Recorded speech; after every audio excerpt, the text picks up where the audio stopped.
If you want an adventure, you could climb a mountain! Or ride dune buggies through the desert! Or you could just head to your neighborhood Zaxby's. Introducing the Smokehouse Cheddar Barbecue and Southwest Chipotle Filet Sandwich Meals. They're brand new and they'll take your taste buds to wild and exciting new places. Both feature our famous hand-breaded chicken, and they're both available for a limited time. Only at your neighborhood Zaxby's. And don't miss Jumanji: The Next Level, only in theaters. From Tally to Cali, it's time to wake up! Wake up! Wake up! Warchant.com is your ultimate Seminole sports source. And this is Wake Up Warchant, presented by Zaxby's. Now here's Warchant.com's Aslan Hajavandi and Corey Clark.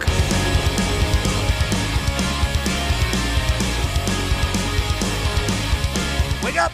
What up, everybody? Welcome on into Wake Up Warchant, presented by Zaxby's. I'm Aslan Hajavandi. He is Corey Clark. We work for Warchant.com. Use that promo code FSU New Era to get 50% off an annual membership if you're not a Warchant subscriber. Perfect time to join. So much news out there that you need to know. Warchant's got you covered. Again, the promo code is FSU New Era. We are recording this at 11:02 p.m. as we begin take number 2 of the night. I kind of goofed up a little bit earlier. My bad, Corey. Thanks for being there. You're so patient. I have to thank Brady. I just think Brady, being Brady, probably has set you up well for having to work with me a bunch. Yeah, he's definitely taught me patience in trying to stay cool and calm. It's hard sometimes, but yeah, he definitely has. That's a really good point on your part. Yeah. I should tell him thank you from you. Yes, and how much, and all the listeners probably appreciate my my patience with you, and that all comes from having to deal with that dumb.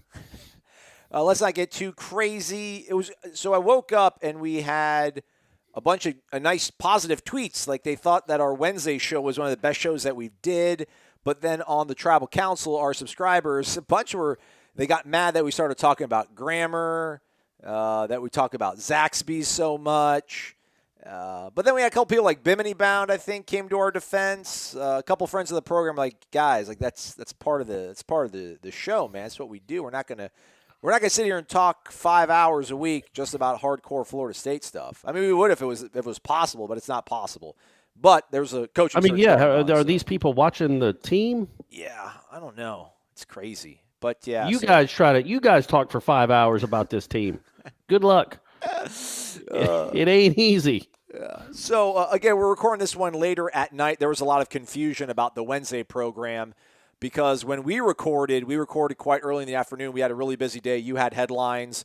Warchant Report was going down. Bobby Bowden's 90th birthday celebration at the University Center Club went down. Video of that's up on our YouTube page. If you're not subscribed to the YouTube page, do that. It's totally free. So we record a little bit earlier in the day, and when we recorded on Tuesday for your listening pleasure on Wednesday, fine listener, we had seen the quote come down from Kirk Herbstreit, or from Bob Stoops via Kirk Herbstreit, and I think somebody who also covered Oklahoma athletics, that Bob Stoops had said he was not a candidate for the job. That made us a little bit glum in terms of the potential of a Stoops hire, but later on in the day on Tuesday and now into Wednesday night as we wind down this day, things are progressing along. We won't give you the full scoop on it. If you're a member of Warchant, you know you can click on that thread that Gene Williams has been running to just an absolute dogged degree, getting everything down. But not dead yet. Obviously, well, not obviously, I shouldn't say that, but talks are still ongoing with representatives with Bob Stoops. Now, I don't know exactly if it's his agent or if it could be, a personal business manager who has a relationship with somebody at FSU, or how all this sort of stuff works out.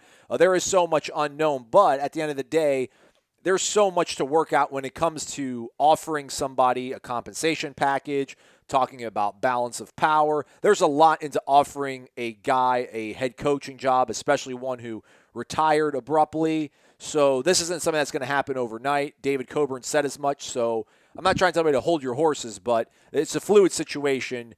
Be on Warchant.com for the latest.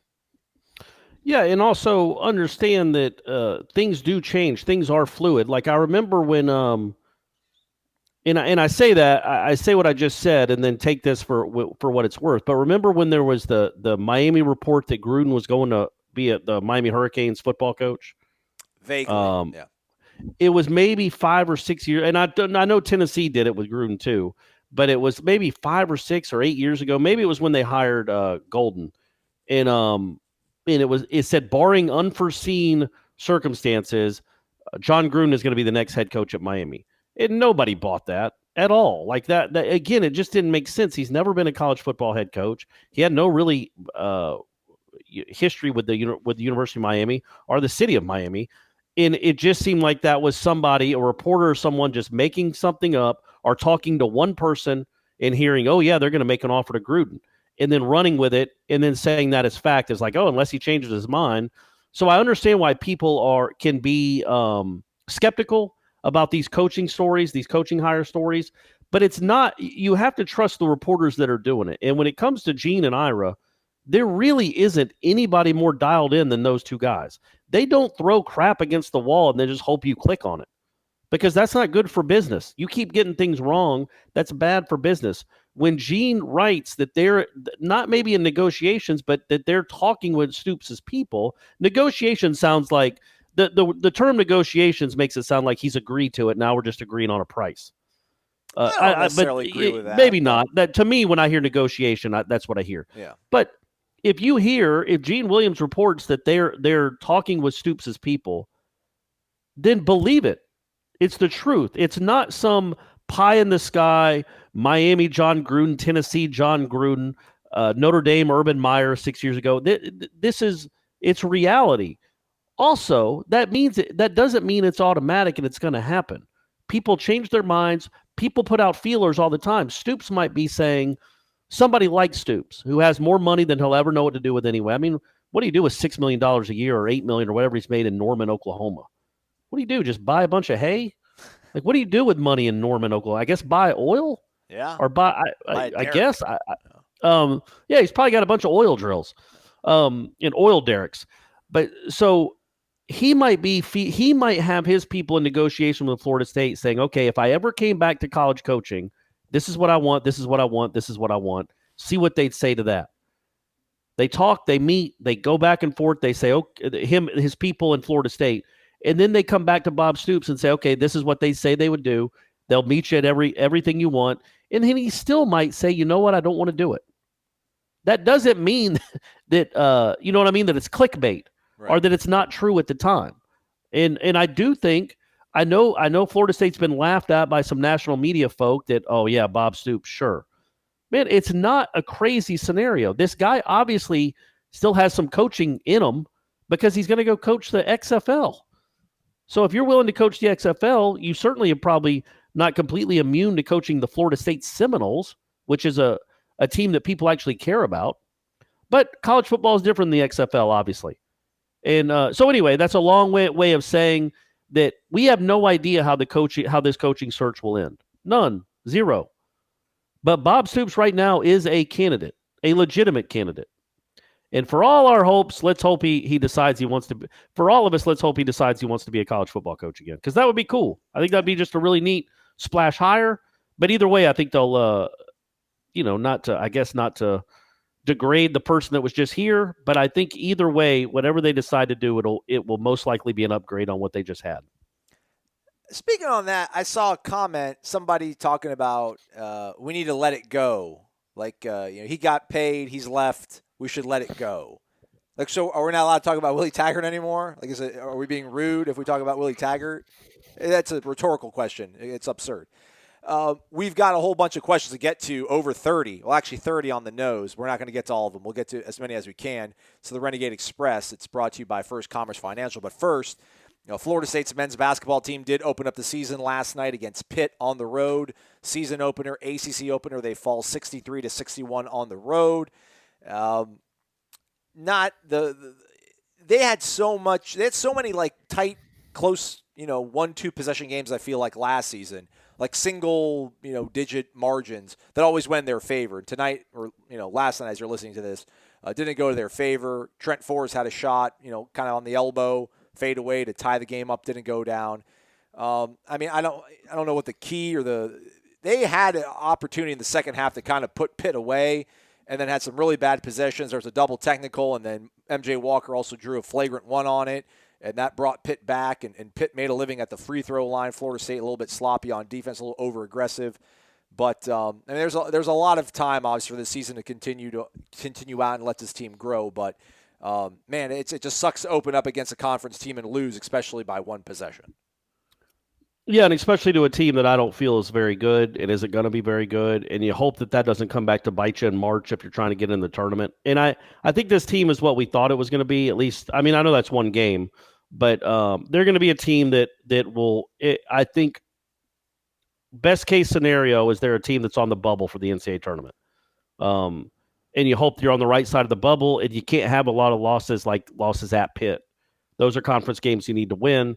But it's the reality of the situation that you have to play Pitt to open the season. I mean, that's just goofy. They're all doing it. Every conference team did it besides Duke, which played Kansas. So Notre Dame's season opener was at North Carolina. I mean, how goofy is that?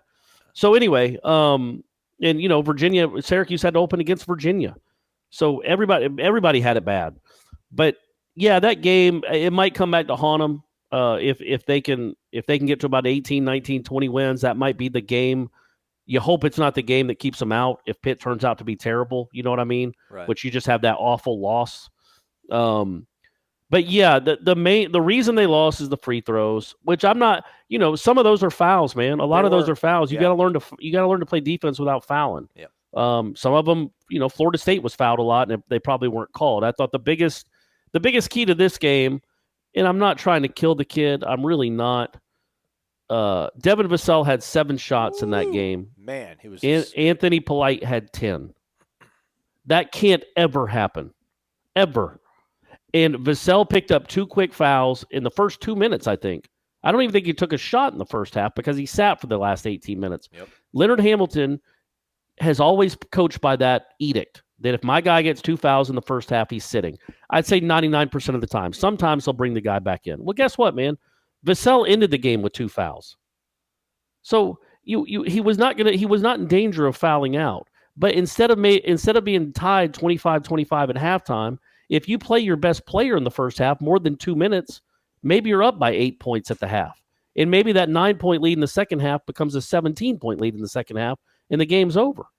But he coaches how he coaches, and it's worked for him a lot. I'm not necessarily criticizing him, but I just think when you're down Raekwon Evans, who's your backup point guard who couldn't play, MJ Walker also had 2 fouls, and he sat him for the whole first half. You're forced to play Trent Forrest a ton of minutes, and then you're forced to play Anthony Polite. And again, I'm not trying to kill the kid. He had 8 points in that first half. He hit some threes, but he killed him in the second half. He had the ball too much. He made some awful turnovers. He missed every shot he took in the second half. And he had it too much with Vassell and Forrest also on the court. And you can't win ACC games when your best. Okay, so let's say Trent Forrest is their best player. Well, he took 16 shots. You can live with that. Right. Anthony Polite, I would guess, is probably Florida State's 9th best player. Ooh. Maybe. He took the second most shots on the team. That's not how you win road conference games.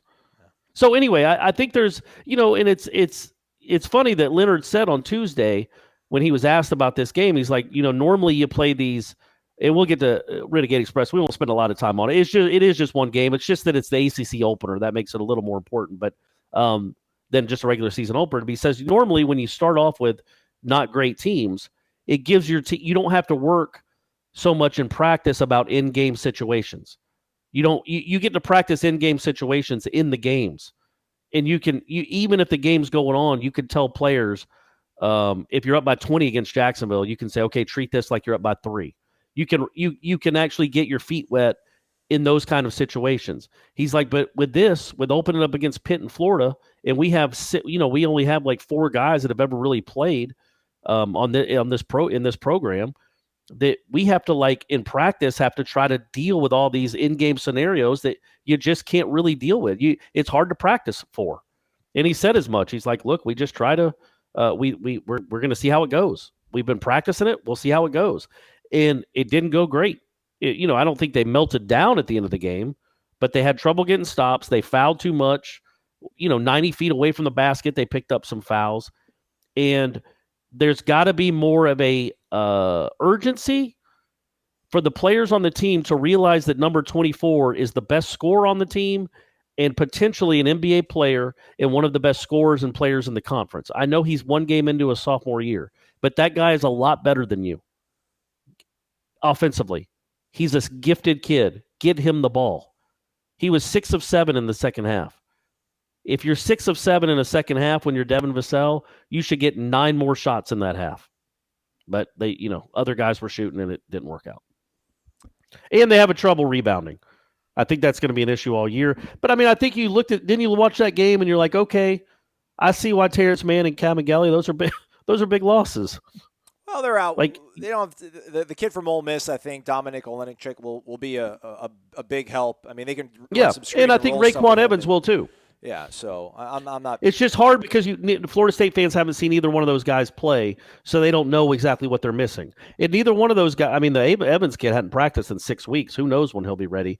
But those guys aren't like program changers. But they're think of Raekwon Evans like a Derwin Kitchen light, like a guy that can get rebounds, physical, play defense, can control the ball a little bit, can give Trent Forrest a break at point guard. That's a big deal. And then the other kid, the big kid, I'm not even trying to pronounce his name, Dominic, I'll say his first name, is a big kid that can rebound and set screens, and they need that. They are not going to have any rim protection this year, it would not look like. Even with him in the game, he's not a shot blocker. So they're not going to have a lot of great rim protection. I think Osborne had 3 or 4 blocks, but I don't know that that's really his game necessarily. So it's going to be, like my man Leonard Hamilton likes to say, it's going to be a work in progress. By no means is Florida State basketball a finished product. But they just were not they just were not very good, which is to be expected in a season opener. They just, to be honest with you, if that game was played at home, I think they win by 8 or 10 points. The free throw disparity, Pitt shot 31, they shot 15. That's why they lost. Also, MJ Walker, make a shot, man. Make a shot. You're a junior. You're a McDonald's All-American. You've had some big moments for this program. You need to be a better player than you were last year. You need to take a significant step up. You did not hit a basket in that game. Be better than that.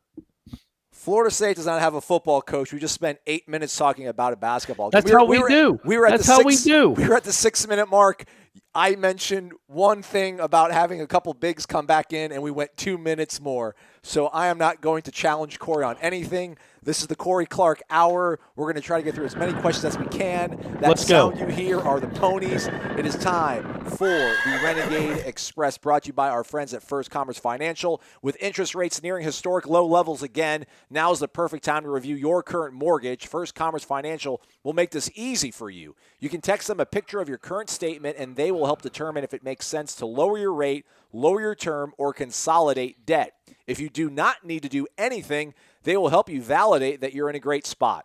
First Commerce Financial is a pure mortgage broker who provides transparent mortgage solutions to help grow your overall net worth.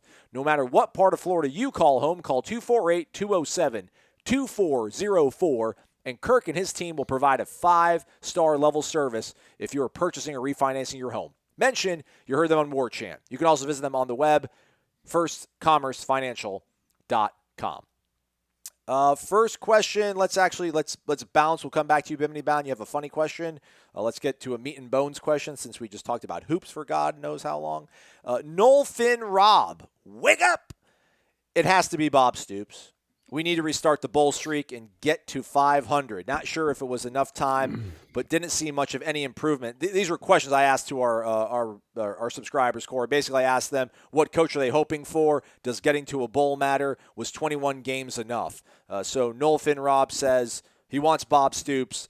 They got to get a bowl game, and he's not sure if it was enough time, but he didn't see much improvement. But he was left a dumpster fire more than anyone knew. I don't agree with that, but we'll agree to disagree. What's the line on this thing getting done? This week, next week, longer? I'm guessing maybe next week if lucky, but probably longer.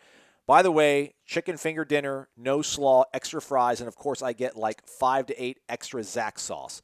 Have to have some of those for the house. Great work, guys. Go Noles. 5 to 8?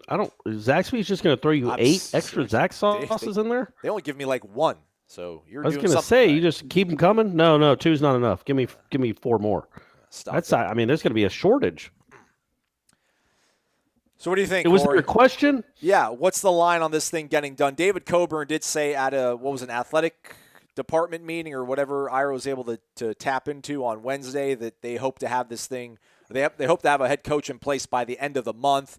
Everybody on the message boards has gasped and is absolutely beside themselves.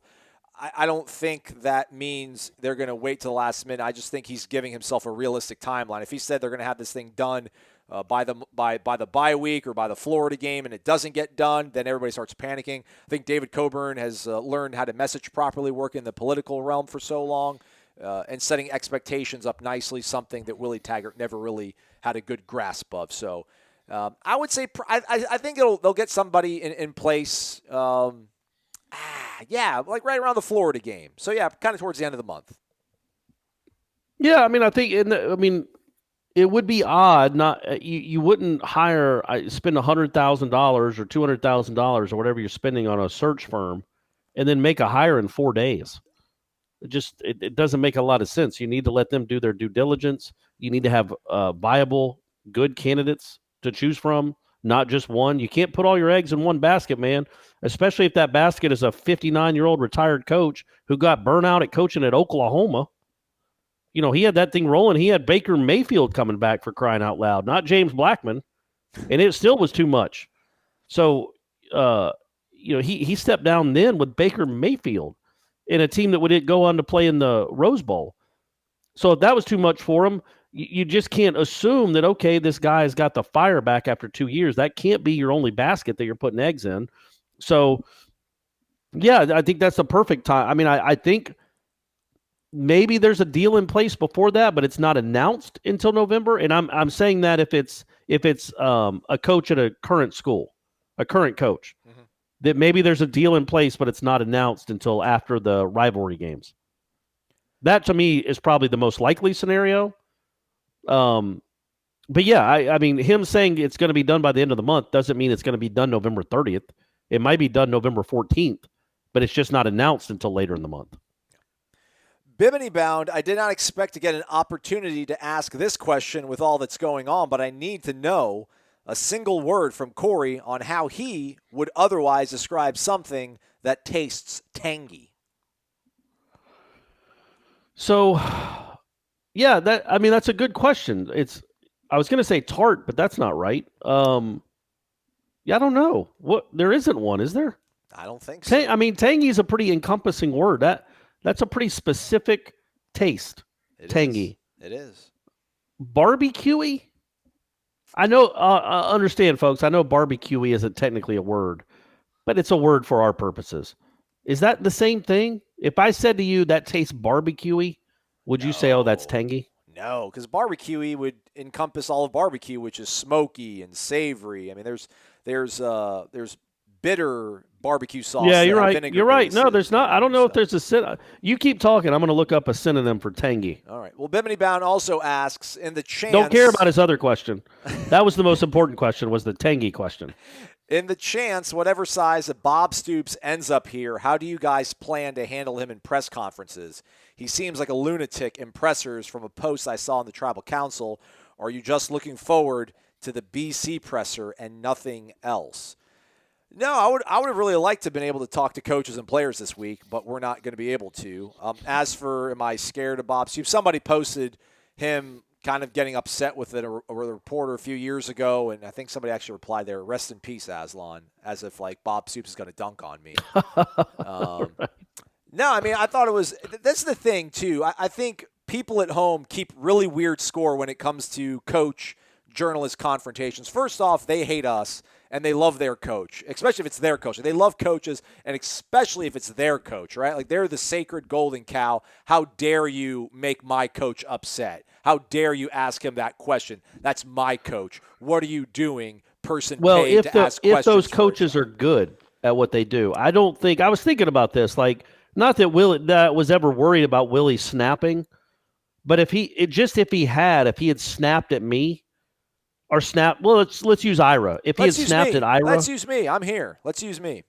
No. You'll see what I'm saying in a second. Okay. If he had snapped at Ira and said, "Man, you don't know what you're talking about. You need to watch your mouth." whatever he would have said. Now, and Willie would not do that. This is completely a hypothetical. I feel like most Florida State fans would have been on Ira's side because Ira is more popular than Willie Taggart right now. Yeah. Legitimately. Yeah. You know, Jimbo Fisher was a whole different story. But if you're losing games, you can't snap at a reporter because people will take the reporter's side, especially if it's somebody like Ira that people respect and like. Yeah. That's why I took me out of the equation. I don't know if anybody respects me. But if that's what, like, Stoops is a different deal.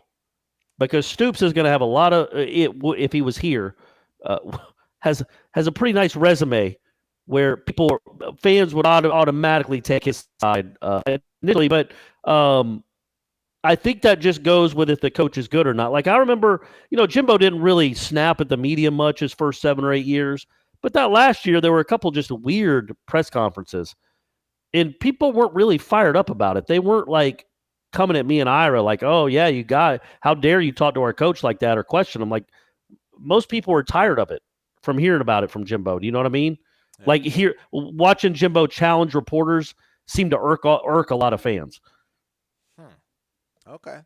Yeah, I thought it was – I mean, the example that was posted was actually the reporter quoting something that Stoops had said earlier in the season, and Stoops was like, I thought it was a dumb question then, and I still think it's a dumb question now. And the guy held his own. Like, hey, man, you said it, and I'm just asking you what you think about it now. And it turned out to be like a good Q&A. So that kind of stuff I don't mind. But if you're just upset to be upset, you're going to be a jerk, then like whatever. But I mean, I think I'm pretty good. I have self-awareness. I kind of know when you can ask those questions, when it's appropriate to maybe engage in something like that. The crazy thing is I think I asked Willie something about like how's the transition from a 4-3 to a 3-4 coming at ACC Media Days. And like I got 4 or 5 people that tweeted me like, why would I ask him that? Like that's like it was an inappropriate question or I was trapping him. It's like, dude, like I don't know. I foresaw that possibly the defense would have some issues in transitioning from a 4-3 to a 3-4. Just curious how it was going.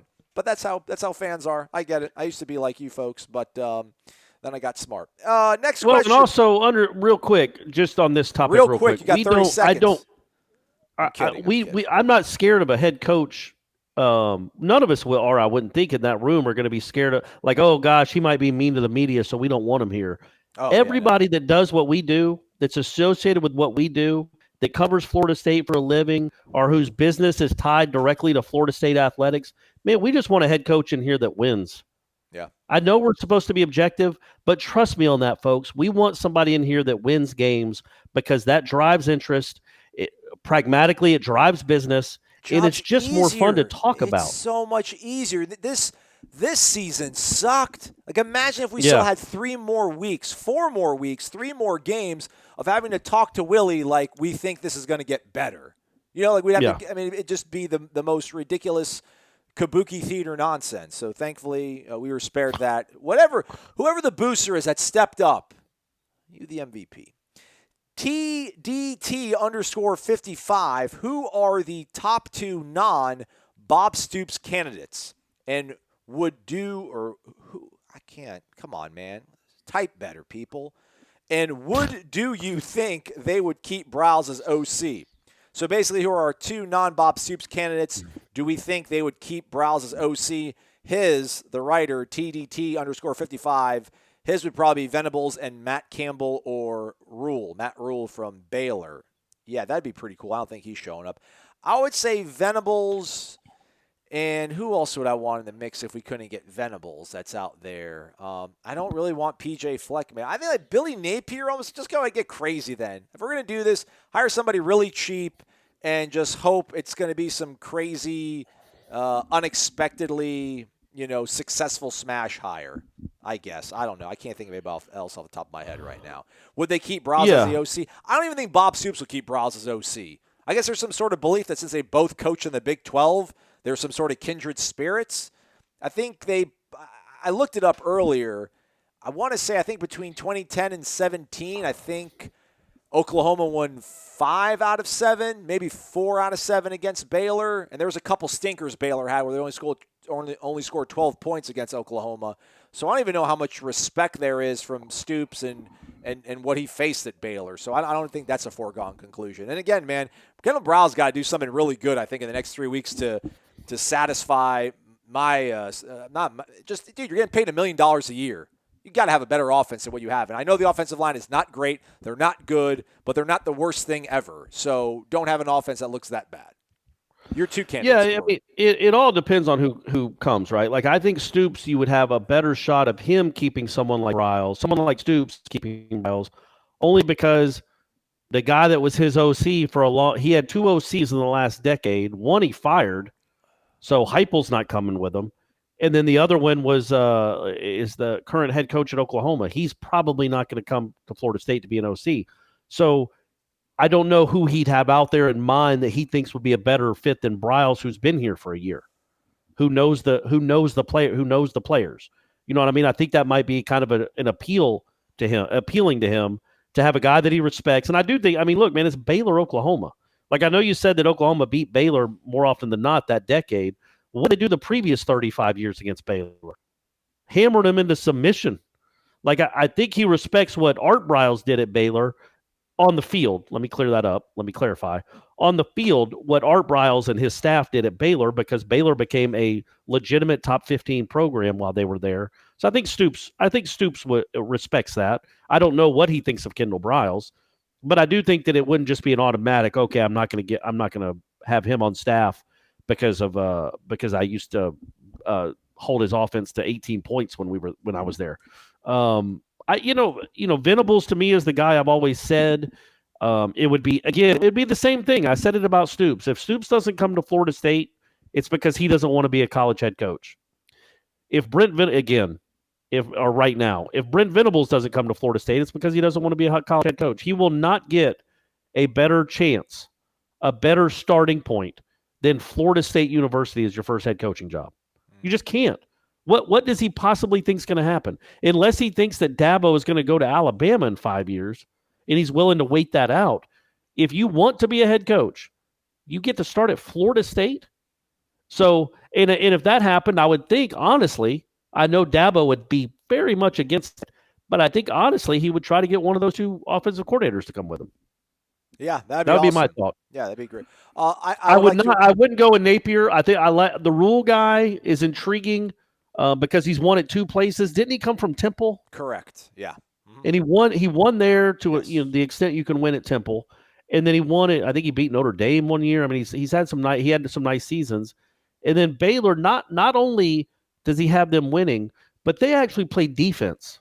I actually looked up their defensive coordinator before I knew Taggart was going to be fired. I was like, okay, if they replace Barnett, why don't they go get this Baylor guy? Because Baylor used to give up 50 points a game. Now they actually hit really hard, and they're aggressive and they play good. They're a good defense, not great but good. But that defensive coordinator is literally like 68 years old, so I don't know how appealing he is. But maybe Rule would bring him with him. You know, I like Rule. I don't think that's a terrible idea if the other ones don't pan out. I would amend it. Yeah, I listened to a press conference from Napier. I gave him like 40 seconds, and I'm like, nah, he's not it. I've never listened to this guy speak. What do you mean, just now? No, earlier in the day. Oh, I thought you meant while I was talking. No, I pay attention to everything you say. I know it's not reciprocated, but I have respect for my co-host. True. Joe Brady from LSU. Just get crazy. That my whole thing is this: like, you have you're hot on the pursuit of Bob Stoops. There has to be some sort of mutual interest in there, because this is 3 days of conversations going on between representatives of his and Florida State University. If you can't get him like a proven, solidified winner, you go with a guy like Brent Venables, who has the right pedigree, who has the sort of DNA that I think this program needs right now. And if you can't get that, then I think you're dropping down another rung, and it's, you don't know that it's like a blind date, not a blind date thing. Just like go with the pretty one. And it's like to get the guy that just has transformed this moribund offense into something that's really exciting and dynamic. Even if they get stymied by Alabama, I think he has some sort of Florida ties. He might have played high school ball in Florida. But otherwise, he was behind the scenes, like quality control analyst kind of stuff with the New Orleans Saints, and now he's got LSU tearing it up here in year one. Like, that's where I would be on this. I'd be like, if we're not gonna put $8 million a year into Bob Stoops or $6 million to Brent Venables, give a guy 3.5 like Joe Brady probably would take and make him the head coach, and let's see what happens. But hey, man, that's not a bad idea either. At Birch Orthodontics, they know what a difference a beautiful and healthy smile can make in your life. They take the time to get to know you and perform a thorough exam so that they can make an individualized treatment plan just for you or your child. They use the latest technology in a warm and comfortable environment. So whether you are interested in traditional metal or clear braces or clear aligners, they can give you the smile you deserve. They know investing in your smile means investing in your future. And at Birch Orthodontics, they are honored to be a part of your smile journey. Serving Tallahassee for 16 years and supporting the Noles since forever. Check them out at birchorthodontics.com. BURCH orthodontics.com. Next question comes from Maxwell Gibbs, Aslan Corey for one last time on the Renegade Express. Nuck if you buck. Joy sad. to the world, fellas. The holidays came early for Florida State alumni and fans everywhere. Never again will we have to hear nuck if you buck at practice, or will you two have to be out at 9 a.m. practices? And that's not a fact. That's not – don't jinx us, Maxwell. Don't jinx us. Yeah, we do not know who they're hiring. They might hire someone – they might hire John Chaney, and they're going to be out there at 4:35 in the morning practicing. We do not know. 21 games is more than enough when you look the same in Game 21 as you did in Game 1. But here's my question. What's the biggest issue for these last 3 games? Is it the players not packing it in, or is it a certain 4 coaches still being loyal to Willie? Gosh, gents, regardless if Big Game Bob becomes our next head coach, I'm just so damn happy that Willie Taggart will never roam these sidelines ever again. All right, question. What the biggest issue of these next 3 games? Yeah, I mean, for me, it's these – actually, I don't know, man. He was a popular coach, I feel like. I mean, the players did buy into Willie Taggart. They didn't really quit on him this year. I felt like they did play pretty hard for him. It's like a 60-40 concern, but mine is his coaches, like the guys that are loyal to him. How hard are they going to be invested? Not only so much on game operations and getting this team ready, but also trying to keep some semblance of recruiting afloat. But I guess you could say that Kendall and Randy are the most important guys on the offensive side of the ball, and they're really probably not that loyal to Willie. And if they want to keep coaching, they know they need to look good here in the next few weeks. And on the defensive side of the ball, I don't know who Harlan – I don't think Harlan's really all that loyal per se to Willie. He's going to probably need another job after this, so he needs to close things out strongly. Jim Leavitt got promoted. That's something that we talked about on the show probably happening yesterday, but it was official later on in the day on Tuesday that Jim Leavitt would be elevated to that full-time on-field assistant coach. So with Odell leading the charge as well, you would hope that those guys are enough to kind of keep this thing afloat, despite maybe guys obviously having an eye and a foot out the door. But, yeah, I'm more concerned about the coaches than I am the players having the right mentality.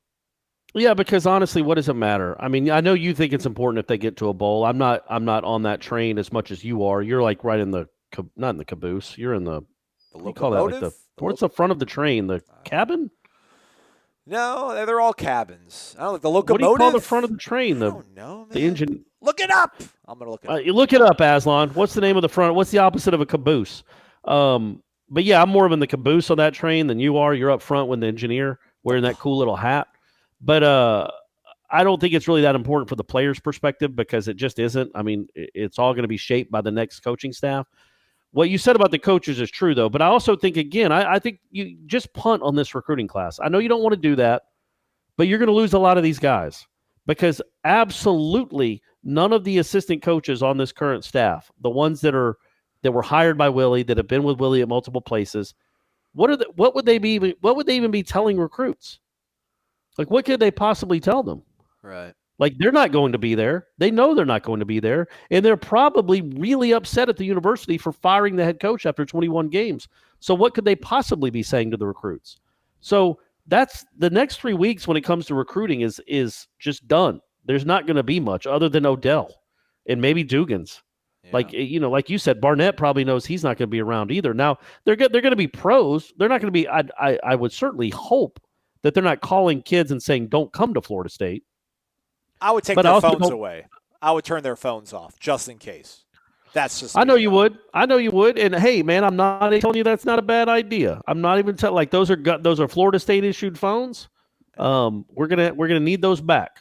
I got that. I don't think they would do that, though. I don't think they would text kids or call kids and tell them not to come to Florida State. But I don't think they're going to be hitting the recruiting trail very hard to recruit for a school they're not going to be at. That's just reality. They're trying to find another job. They're trying to get another job lined up. I mean, these people are making hundreds of thousands of dollars a year, and now that's gone. I know they get buyouts, but then after that, it's gone. So they're going to try to line up another job. So, yeah, I don't know. I didn't think I answered the question. I just don't think what are you more concerned about? The head coach is the only thing that matters. The head coach over the next 3 weeks, to me, is the only thing that matters. It'd be nice if they got to a bowl and started a new streak. But other than that, getting the head coach right is the only thing that matters for Florida State football. Well, in terms of the games being played, are you more concerned about the players being overly loyal to Willie and not having their heart in it, or are you more concerned about the coaches being loyal to Willie and not having their heart in it? That's kind of the question. Oh, no, the players, Wow. I guess, if I had to choose. But I don't think that will be an issue. I don't think it'll be their heart's not into it. I just don't think all that. They're not a very good team. Even if their heart was in it 1,000%, like it was at Virginia and Wake, in my opinion, what did that matter? I couldn't do. I Googled antonym of a caboose. What's the opposite of a caboose, or what is the front car of a train? What I got was the pilot is a device mounted at the front of a locomotive to deflect obstacles on the track that might otherwise derail the train. So by virtue of that, I would say the locomotive is the front car of a train. Well, no, but a locomotive is just the name. It's another name for a train. I don't know. You check it out. You try while I. By the way, a synonym for tangy is zesty. Okay, you like zesty, but I don't. But I think zesty is more of. It's like I think zesty is a better word than tangy. Nah, man. I'll disagree to disagree, Corey. All right, cool. Noly moly, wake up! How shocked were you all about the firing of Taggart? As noted on here before, Odell's press conference sounded like a eulogy whenever he mentioned the coach. What is your take on the players' reaction? I think one of them said nothing but love with a peace sign. That was Corey Durden. Okay, I won't ask anymore because I'm sure you're going to get your fair share considered what happened on Sunday. Love the work you guys do. Stay strong, Nole Nation. I want to see Stoops, by the way. How shocked was I? Scale of 1 to 10, like a 9. Just because of the timing. And because, like, Ira had me convinced, man. I mean, not that he was trying to convince me, but Ira did that great research, grounded report about the fact that coaches just weren't fired after 2 seasons. And if they were, it was because they went 0-12. They went 0-11. I covered Southern Miss when they had Ellis Johnson as their head coach. He went 0-11 his first year, and that was it. It was curtains. Or he went 0-12. It was done. 1 year, done. Bye. Later. But that wasn't Power 5. Ira's study was just to focus on Power 5s since the BCS kind of came around. So, yeah, just with that. By the way, a little trivia for you. This has been 7 years now, so I feel like I can say this. Okay. After Stoops left, the other Stoops, Mark Stoops, left for Kentucky, you know that's who Jimbo wanted to hire, right? As the defensive coordinator. Was Ellis Johnson. Oh, was it? I wanted him absolutely. Too. I tweeted that. I'm like, I hope he hires Ellis Johnson. I tweeted that out. He desperately wanted Ellis Johnson, and I remember talking to him at the Orange Bowl opening ceremony, like December 10th or something. I remember talking to him about the upcoming season because that's the same it's like a little picnic, welcome to Miami, really weird thing they do. It's like the coaches just come down and talk to the local media, and I went down there anyway. He that's when he told me, man, we're going to be really good in 2013. He's like, we got a chance to be really something. And I'm like, even without EJ? And looking back on that, it's a pretty ridiculous question that I asked. But anyway, that's also when he was really upset at the FSU administration because they didn't care enough to pay top dollar to go get a defensive coordinator because he wanted Ellis Johnson. I think Auburn wanted Ellis Johnson. Ellis Johnson was asking for like $1 million or something, and Florida State wouldn't give it to him. These were his words. Right. And so then he got stuck with Jeremy Pruitt and had one of the best defenses in school history. And so sometimes things work out. And Ellis Johnson did end up at Auburn, and I think he got fired like after the 2014 season. Yeah, they were right. all over him for the national title game. The fans, they thought he blew it. So So sometimes things work out. You know what I mean? Yeah. Did we answer his question? Yeah, the amount of shock and what is our take on the players' reaction? I don't know. I think the players liked Willie Taggart as a person, just like most of us did. But again, if all of us are this upset, all of you, I should say, about 9 and 12, well, imagine you get to be Florida State fans for 50 or 60 years. These kids only get to be in college football for 3 or 4. The last 2 seasons, they are now 9 and 12. That sucks. They didn't come to Florida State to do that. So it's hard to imagine that locker was all on board with Willie Taggart and he's turning it around and he's a great head coach for us and he's going to get it done. As mad as you are, there's at least a few people in that locker room that were madder because they only get one shot at this.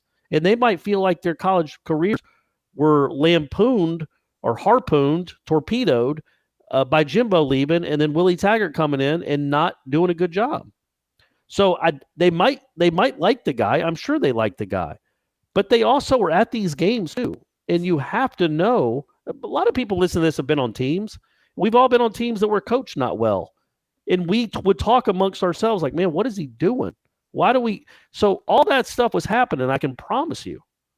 Without even having any inside knowledge, I know that was happening. Because when you go 9 and 12 at a place like Florida State, it angers the players too. Because they're certainly not going to say, well, man, I'm just not good enough. They're going to say, well, we're not getting coached correct. We're not getting coached well. And who could argue? So they might be unhappy for him, but I don't think they're going to be just crushed that their guy left because their guy wasn't getting it done. Brandon T5, young aspiring journalists, love both of your work! ! In a perfect world, we get Stoops with Kendall and Levitt. What are the odds this actually happens? Go Noles. Man, I don't know. 3-1, 4-1. Do we do odds like that or percentage odds? Man, I'd say that's got a 30%, 33% chance of happening. I'd say like 50-1. Like all three. I mean, they get Stoops, and then like he's going to keep Kendall and he's going to keep Levitt. Like that's a lot of confluence. That's a lot of merging and synergy and everything having to align just right. Maybe not 50-1. I'd say like 30-1. Okay, all right. I mean, he has a history with both, though, right? Were he and Levitt together at Kansas State? Possibly. You want me to look that up? Look it up, Aslan. Look it up. Yeah, look that up. And I mean, I think if Stoops comes, I would say there's a 33% chance he would keep both Levitt and Briles. Yeah. I think that's fair. Yeah, I don't know, man. I just he was at Kansas State 91 and 95. Bob Stoops as the co-defensive coordinator.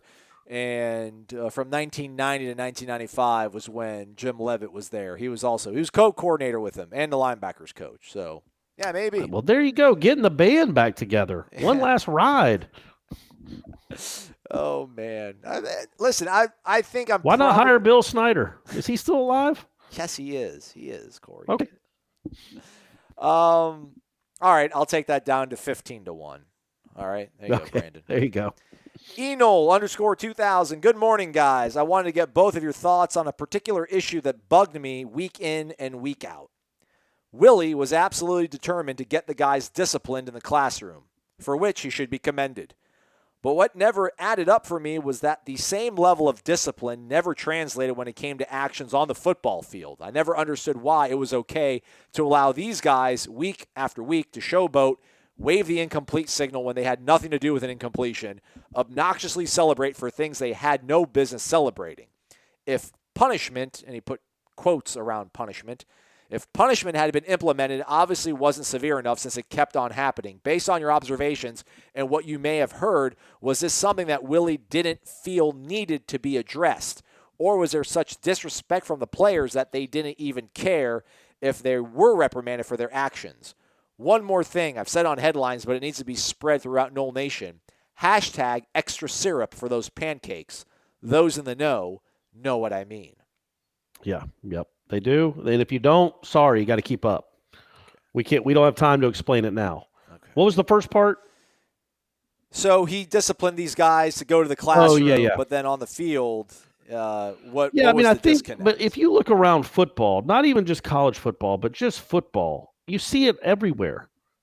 DBs, that's like I feel like they really do practice that in the mirror, all of them.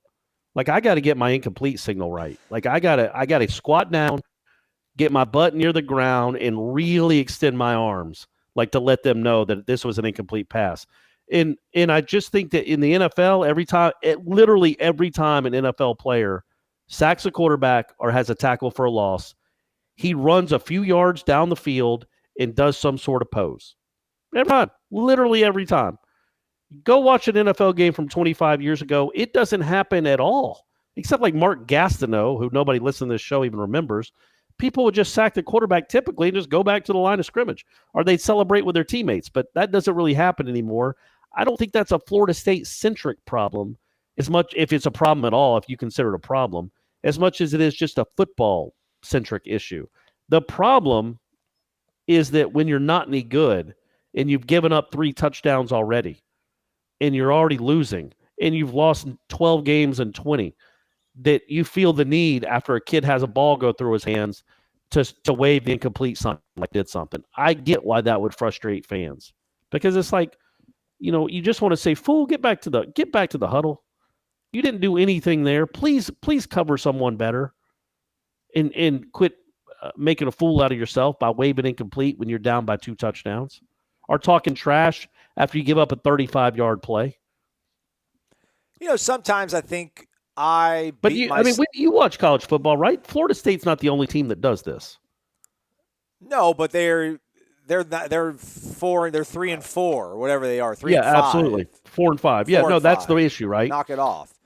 I was trying to get there to say was, I kind of beat myself up over parsing words too much, like trying to literally, trying to figure out what he's really trying to say, whether it's Willie or any coach I've really ever spoke to, because coaches really don't want to be all that direct with you. But I don't want to say this shouldn't have caught us by surprise, but that was one of the main takeaways of Willie leading up to last season. And when he first took this job was, people kind of asked him, what did you see from this team? What do you think was the problem with this team that you've inherited? And he would talk about he didn't see them having fun, like they weren't playing for each other. When they were making a play, I mean, literally, go back and listen to this. He literally says these things about when they would make a play, they wouldn't celebrate with each other. Like they didn't seem like they were having fun. And to his point, I don't think he's saying go out there and look like an idiot, but it was, listen, when you make a big play, get excited. It's contagious. Your teammates will feed off of that energy. Let's be happy when we do something big. And then when he opened up practice, like that first spring when Walt Bell and everybody was still here, and we saw that first full day of practice, they did some 7-on-7, 11-on-11. Guys would pick a pass off, and everybody on defense would run with him into the end zone to celebrate. And we're like, oh, this is great, man. Look how much they're getting along. They're having so much fun. Well, man, there's a symptom to that too. There's a drawback. Then when you actually start playing, when you're celebrating, when you're told to celebrate, when you're told to have fun, when you're told to do these things during practice, well, then guess what happens when you play a game? You're coached to do it. You're going to do it. Yeah, and literally, for the people that don't know, let's just say that anybody, let's say Stanford Samuels had a pick 6 in a practice, not just his teammates that were on the field with him would run down to the end zone. All the defensive guys that were standing on the sideline watching would run down to the end zone. It was like the Georgia touchdown against Florida 12 years ago. Oh, yeah. When the whole team came out and celebrated. That's how and the offense would do the same way. They would do backflips into the end zone. And I'll be honest with you, I don't mind that. I don't mind trying to have fun and celebrate good plays. But in hindsight, get the other stuff squared away first.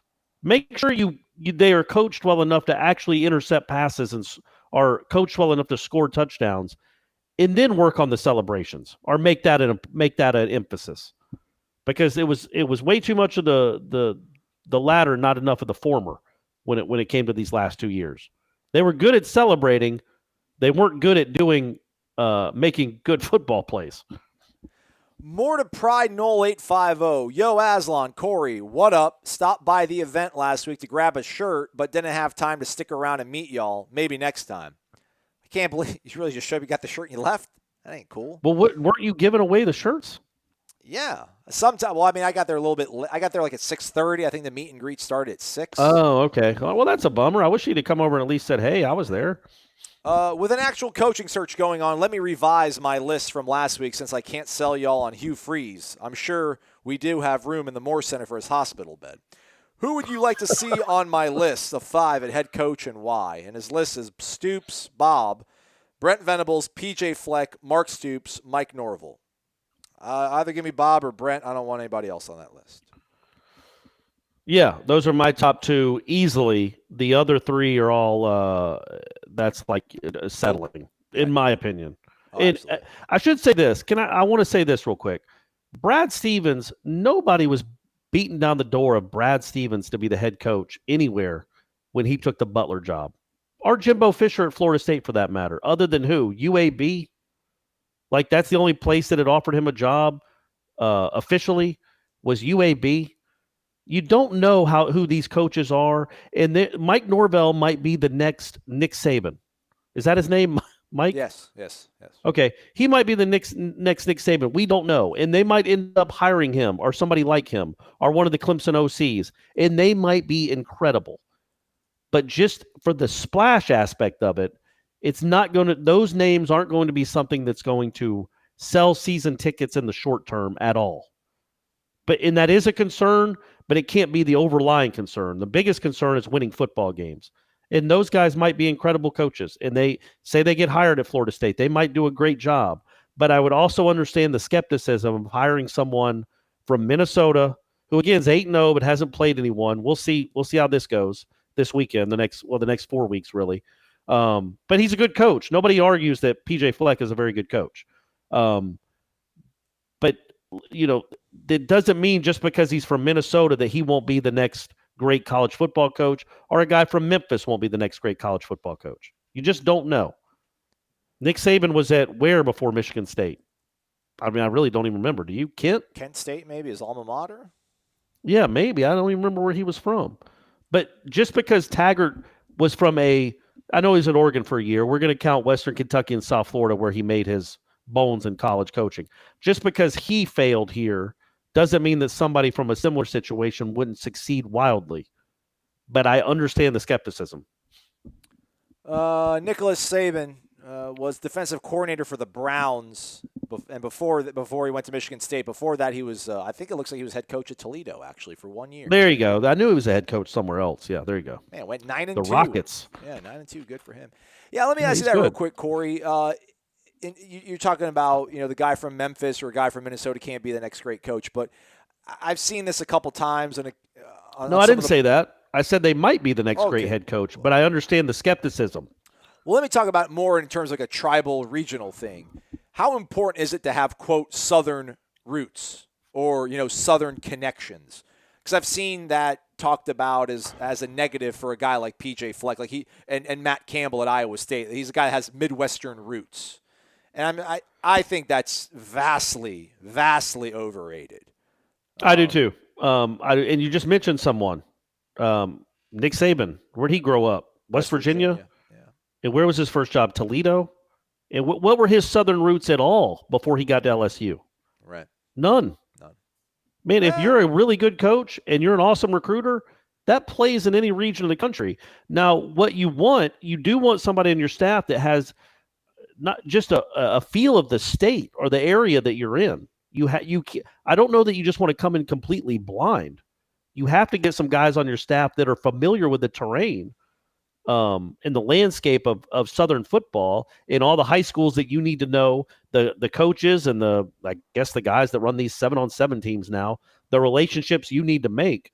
But yeah, man, I think if you can, like the guy at Iowa State, again, I know he's not going to knock anybody's pants off, but if you can win at Iowa State, I promise you, if you can recruit well enough to win at Iowa State, you can recruit well enough to win at Florida State, and you can coach well enough to win at Florida State, in my opinion. But didn't we say that about Willie? Wasn't that the prevailing wisdom about Willie? I mean, if you can win it, Western Kentucky, and you can. Yeah, win but you know the USF. difference. And I've talked about it, and I didn't talk about it nearly enough 2 years ago, and it bothered. I guess I was just so refreshed. You were. He was such a refreshing change of pace. I just wanted to wrap my arms around him and give him a bear hug, and I essentially did for about 8 months. You did. Not literally, right? Because that would have been weird. Unprofessional. Very unprofessional. I'm just hanging on him, just a straight up bear hug, and he has to go to his house and talk to his kids like that with me hanging on him. But he did it in whatever conference South Florida's in. AAC, buddy. Yeah, in the Western Kentucky. What's that, the Sun Belt? Yeah. Now, I don't want to dismiss what he did in those conferences, but it's different. The AAC and the Sun Belt is different than the Big 12. That's correct. And my man's winning in the Big 12. That's a real conference. So to me, that's. I mean, he's used to Power 5 big boy football. And Taggart really only had 1 year of that, and he went 7-6. Yeah, I saw somebody, I think, on YouTube, unfortunately. Like I was posting so many videos from the Bowden thing that I ended up diving into a few of the comments, and somebody was like, was upset that, that an African-American coach got fired. And I was like, yeah, good luck with one of these white coaches you're going to hire. They're not going to want to go into the pork and beans projects and recruit kids. And I'm like, what? Like Jimbo, like Jimbo Fisher fits in down in Liberty City? But Jimbo Fisher went down and grabbed every great recruit in South Florida. The Southern ties Dalvin, thing, Devontae, all of them. Yeah. They'll figure it out, man. Where the talent is, they'll go down there and they can all shucks any mom they want. All right, let's maybe take 2 or 3 more questions. How many have we gone through? I don't know, maybe 8 out of the 30. We got 22 more? Something like that. They're a lot repetitive, though, so sometimes I can maybe. Yeah, I got you. I hear you. Okay. This one's going to be fun. Read this one. I should make you read this one, Corey, but I hope you bring the gusto. Turntoll lives. Not turtle, but Turntoll lives. Wake Turtle. up! Oh, boy. Could you spend 1 minute looking up the Wikipedia for Dan Quinn, the current, soon-to-be former head coach of the Falcons? He's currently making $500,000 less than Taggart made. Why are we not going after NFL coaches now that college coaches' salaries exceed or compete on par with those available in the NFL? Okay, I thought he was actually going to – I saw Dan Quinn. I thought he was going to say we should hire Dan Quinn. So is that a shot at me because he knows I'm an Atlanta fan, or is that like that's a real point? It's a real point. I thought he was going to actually endorse hiring Dan Quinn, and I'm like, okay, Corey's going to go crazy on that. But no, he wasn't. He was just saying that if that's how much an NFL coach is making, why don't we target NFL coaches? Because other than Pete Carroll, I guess Nick Saban to a certain degree, I don't know, Dennis Erickson. I was going to say to a certain degree, to a large degree, but yeah, he was a college coach first. I mean, he made his name as a college head coach and then went back to college. Dan Quinn is never a college head coach. But he was a defensive coordinator for the Gators. No, I know but he hasn't done it. He hasn't been the guy in charge of a program. Right. And it is different. And it's just, again, I won't even get into it, but how crazy is it that Willie Taggart was making more than a coach that coached in the Super Bowl? And that's not a shot at Willie Taggart, and that's not a shot at Florida State. It's a shot at the college football, the idiocy of these salaries for college football coaches. Dan Quinn coaching the Super Bowl. He did. He's one dumb play call away from winning the Super Bowl, and he was making less money than Willie Taggart. That's crazy. That's bizarre. You know, I've seen like 3 people on 3 different platforms say this name, and I don't know why. Jay Gruden. People are like, why don't we go after Jay Gruden? What's wrong with people? What's he done? I don't know. Corey. But just the name, like what's he? And I'm not saying obviously he knows football. Even these guys that lose in the NFL, they obviously know football. Just it's situational. People get hurt. Your ownership's terrible. There's a lot of reasons. But what is Jay Gruden? I don't know if he's ever coached. He's not been a college football head coach, has he? No. Didn't he coach in like the XFL or something? I don't even know if he's been a college assistant. Arena Look that football. up. You should Arena. Yeah, there you go. Yeah. You should stay in. You should just stay on Wikipedia. I am. I got 2 computers in the room right now, man. I got both my laptops going. I got the Warchant issued MacBook and then my personal MacBook, which is actually standing on top of the broadcasting computer that we have for our YouTube live stuff that Gene also gifted me. So it's an Asus Predator if you're a gamer. It's like one of those gaming, like those professional gamers. That's like, yeah. I have 3 laptops in my house. It's quite ridiculous.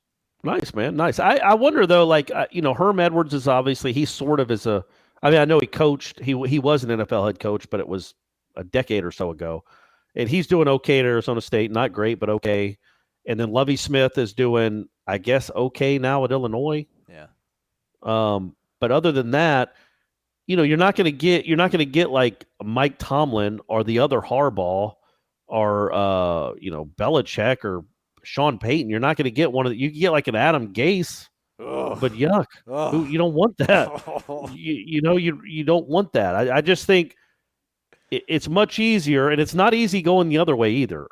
They're almost just 2 complete different entities now, right? Absolutely, man. Like there's no correlation seemingly between being a great college coach and being a good NFL coach, or vice versa. They're just so different jobs. They're such different jobs. But yeah, I mean, I would think the search firm is mainly giving them college football names, but maybe there's a pro football guy sprinkled in. I don't think it would be a head coach, because I don't understand why a head coach that's successful in the NFL would leave to go to college. Right. Let's take 3 more. This one is just a comment. It looks like JII Noles. It's Jeremy from Miami. Wake up! Aslan, great seeing you again at the Bar None event and meeting you, Corey, as well. Also great getting to clear up with you, Corey, that I am not Jonathan Isaac, and getting to discuss the Tallahassee gas station situation with you as well.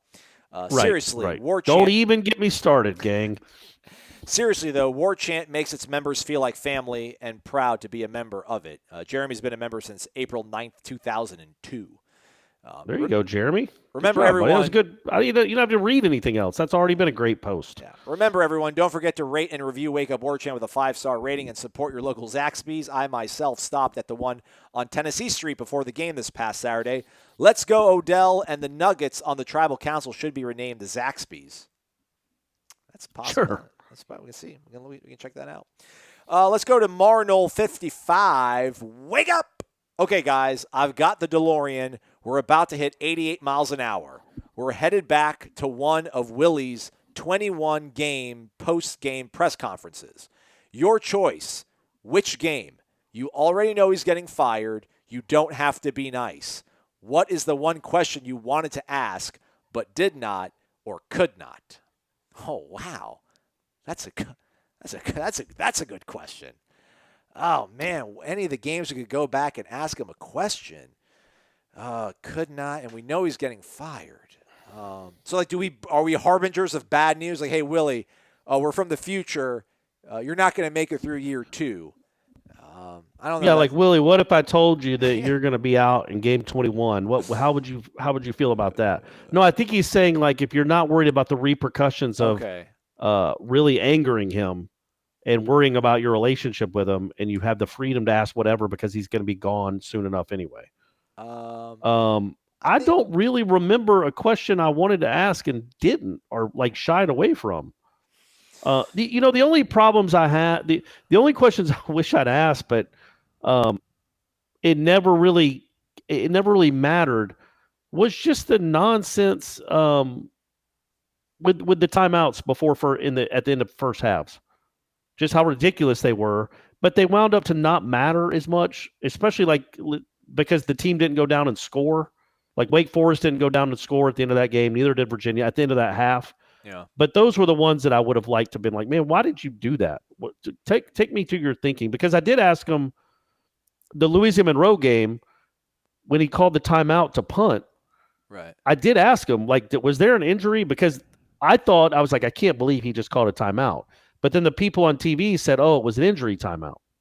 A Florida State guy was injured. So I did want to clear that up because I didn't want to criticize him, which I did, for that timeout, if it was an injury timeout. So I did clear that up, and he's like, no, it wasn't an injury. I just wanted to make sure we had everything right. It's a walk-on punter. It's a big punt. So anyway, I don't really know that I shied away from a question I would have asked him. I almost want to, like, usually people don't like the questions. Like, you can hit the like button which are great questions, but people don't get in the habit of doing it. But there's like 5 people that like this. This is such a good question. I almost want to punt it till tomorrow. But Corey did a good job of stalling. All right, I'll be the jerk. I literally, at Virginia Tech, I just would have been like, did you guys practice this past week? It's been like, did you actually practice at all? Anything at all? The second question, I would have done something along the lines of last year. I would have been like, hey, you've got 9 players on your team in single digits that earned them as being dudes. You just lost by 30 points to Florida to end the bowl streak, winning season streaks. What did they do to earn that distinction? So those are like the 2 questions I kind of would have asked. That was That's funny like thing. that's like poking them with a stick. Yeah. I mean, those are Well, I mean, that's a legitimate question. The practice thing is being a complete jerk. But the single digit thing, remember? Like, you had to earn it. Yeah. They were horrible last year. I mean, nobody deserved the single digit last year. Well, and somebody like Naquan, who just wasn't very good, wasn't a team leader. I got kicked out of games, and his number never changed. Yeah. Like, so okay, that's really hollow then. Yeah. Oh, you know what I'm going to bring up, and I brought it up on headlines because somebody asked one of the questions on headlines was about. Can you describe any awkward, what was your worst off-field interaction? Or I can't remember exactly how it was phrased, but I'm like, I didn't really have any bad interactions with Willie, and I didn't. Yeah. But one thing I really would want to do is just ask him trivia questions about Florida State football from the 80s. Just straight up. Okay, who was the kicker in the Florida State-Miami game in 87 or in 91? Because that was one thing that did always catch me, that caught my ear, was he talked about what a big fan he was of Florida State growing up. And I don't have any doubt that it's his dream job. A dream job in the sense that it's a big-time school. But every time he was asked about, okay, this game or that game or this rivalry or who are your favorite players, one time I think he said, like, Peter Warrick. And it's like, dude, you grew up with Peter Warrick. You can't say he's your favorite Florida. Who was your favorite Florida State player when you were a kid? He did say I have nothing against. He said I have nothing against him. He did say Ampli. Ampli's a little, not obscure, but. Oh, did he? I don't remember him saying Ampli. He did say Ampli, yeah. Okay, well, that's not bad. I mean, he was in high school when Ampli played, but yeah, that's a good name. So never mind, Willie. I take it back. I only remembered Peter Warrick and like Charlie Ward, and I'm like, come on, man, give me a Sammy Smith at least. Give me a Herb Gaynor. You're coaching his kid. Give me a Herb Gaynor. Give me a Danny McManus.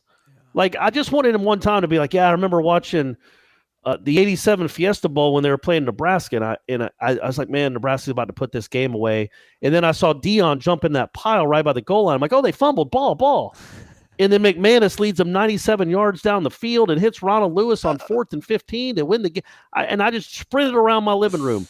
I just wanted one of those stories, and I never got them. But that's because I'm a goofy, Florida State fan from the 80s, savant that remembers all that goofy stuff. I will say this: Jimbo definitely remembered more of that than Willie Taggart did. Yes, you're on to something. But Jimbo is a goofy savant. Yeah, you're on to something. I don't know if I should save this for the Taggart tales, but he did go and speak to the Madison County high school football team last year and like give them this motivational speech. And he actually talked about how growing up it was his dream to go to Nebraska, because Tommy Frazier went to Nebraska, and he played behind Tommy, I think, in high school, and so he dreamed about like going to Nebraska and doing what Tommy did. So it's Florida State's a dream job in the fact that like I'm from Florida, it's a really awesome job. It'll pay me a lot of money. So it's like a dream. Like my dream is to like be on ESPN, like to be Reese Davis, like to host College Game Day. But if I got a job on CBS Sports Network, like, hosting their studio show, I'd be really happy, and I would probably take a photo of me on set and be like, dream job. I can't believe it. So happy to start my first day at CBS Sports Network. Sure, but I do remember Willie saying that too, because of Tommy Frazier. He was his backup in high school until his senior year, and then they ran similar offenses. So that makes sense why he'd want to go to Nebraska. Yeah. So. All right, last one, NYC Nole. What up, gents? Sure, you got a lot of questions to get to, so I'll make it quick. Is Bob Stoops or a Bob Stoops-esque coach really coming here knowing that the athletic director hiring them will not be here for the length of the contract? Thanks for making my commute much better every day. Let us know what train you take, NYC. Like, let me know. Like, do you take a bus to the subway, and then how much do you? Or the 7 train, the 7 train that John Rocker loved so much back in the day. I would. So no, I don't think that would matter at all. So. If Bob Stoops or anyone, we'll say Stoops or Venables, so Bob or Brent, as soon as they come to Florida State, they're the most important person on campus.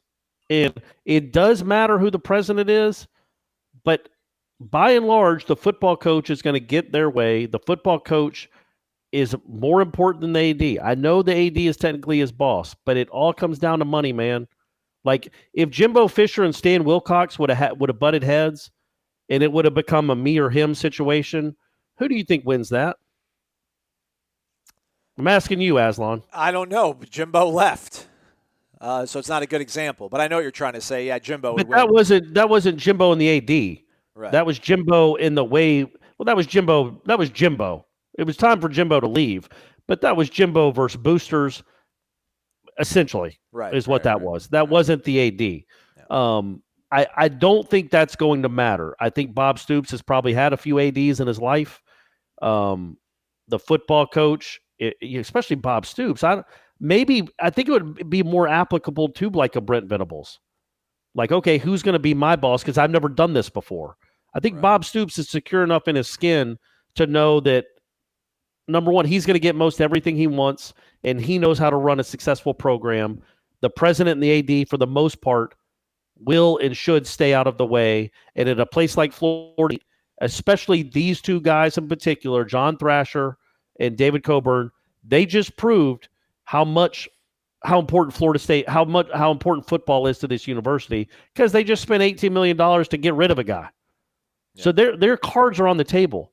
They're showing everyone that football is king and how important football is. So anybody taking this job that might be worried about who their boss is going to be, I understand that.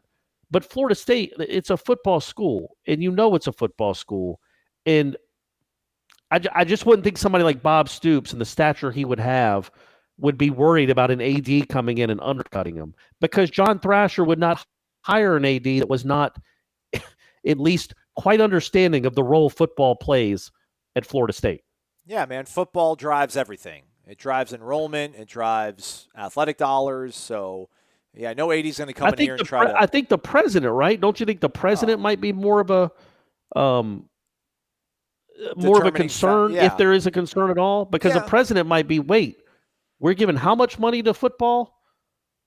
An AD is always going to be looking out for football. A president, now John Thrasher looks out for football. He just proved, but John Thrasher's not going to be the president forever either.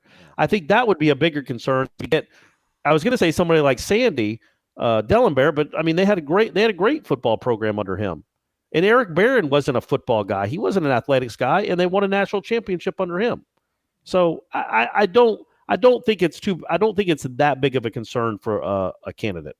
Yeah, I thought you made a good point about, for somebody like Venables, it might be a little bit of a concern, but I think no matter who it is, they're going to get reassurance that they are going to be able to operate as needed, and the fact that the boosters who are negotiating this deal and operating everything, they ultimately are the ones who wield the most power on that campus to a large degree, and they'll have their back. So I do think that takes care of that. I do wonder, though, if there is any sort of like stink eye that people have in that coaching fraternity, because they do see Jimbo, and I'm sure they all know that Jimbo's a jerk, but they still, if they believe the narrative that Jimbo puts out there, that like he never got everything he wanted, he got too much pushback, and if they would look at that and be like, damn, like y'all didn't cave to his whims, and he brought you back from the precipice of disaster to win a national title. And I'm just little old Brent Venables, and like I'm supposed to believe y'all are going to help me out. But yeah, I mean, I'm sure there's other variables they realize. The other take I want to talk about as we wrap up, I think one of the other bad takes out there right now, one of the worst take right now is the fact that Florida State has the money to buy out Willie, but they didn't have the money to give him his first coaching candidates, and they set him up for failure, which is just it's ludicrous, it's ridiculous. He had all the money in the world to hire coaches, and he They said no for whatever reason, and it wasn't money. That's the worst take out there. The second worst take is that coaches will see how quickly they pulled the plug on Willie, and they'll be afraid to come to Florida State. That's ridiculous because these coaches are egomaniacs. They're all alphas. They see what Florida State is. They know what Florida State is. They're like, dude, put me there. I can figure it out. So those are the two things out there that I keep seeing people talk about being problematic for Florida State that I just think are absolutely not going to be an issue. Yeah, I mean, I agree with all that. I think that they are most of them have very, very healthy egos, and they think, okay, yeah, he couldn't get it done in 21 games, but watch what I'm going to do. Yeah. But that is a conversation, right? Like for somebody, not Stoops, but somebody for like a Venables or a Matt Campbell. Mm-hmm. Venable, and again, these are all hypotheticals. Venables is coaching his kid at Clemson, living the life, going to championship games every year. If he's like, look, y'all just fired a guy after 21 games after saying that it was what he took over was a mess. So I need reassurances that you're not going to pull the plug on me if I don't win games right away. Because this roster, trust me, I've coached against it now for 3 years. It's not very good. So you have to give me time to get this thing up and running. And I think the retort to that is, of course, Brent, we will give you time. Here are the reasons why we had to make the decision we had with Coach Taggart, and explain to him all the things you saw behind the scenes, not just the fact that the results on the field weren't up to standards, but the things you saw behind the scenes, the fact that you were coaching a player down, a coach down, the fact that there hadn't been a quarterback recruit in 2 years, on and on and on. You weren't doing well on the recruiting trail, all these stories from behind the scenes, the way practices were run. Lay it all out there and say, look, it wasn't just that he was 9-12. We don't want 9-12, but we can live with 9-12 if we think the next 21 games are going to be 17-4. Yeah. But we didn't see that at all. We saw the next 21 games being 9-12. We don't think that's going to happen with you because we think you're going to be organized. You're going to do this, this, and this. I think that's all you got to do. And I think every coach would be like, okay, yeah, that makes sense. Okay, what's my buyout? Then there you go. There's your conversation. Awesome, man. That's a great way to end the show, man. Really good insight, Corey. I think that was awesome, man. All right, we're done. Shut up, Baslan. No. Don't patronize me. Dude, that was great. What's your problem? Oh, okay. Sorry. Problem. Thanks for listening. We'll get to everyone else's questions tomorrow as well as the over and under. Have a great Thursday, everybody. He's Corey Maslan. Thanks for listening to Wake Up Warchant presented by Zaxby's.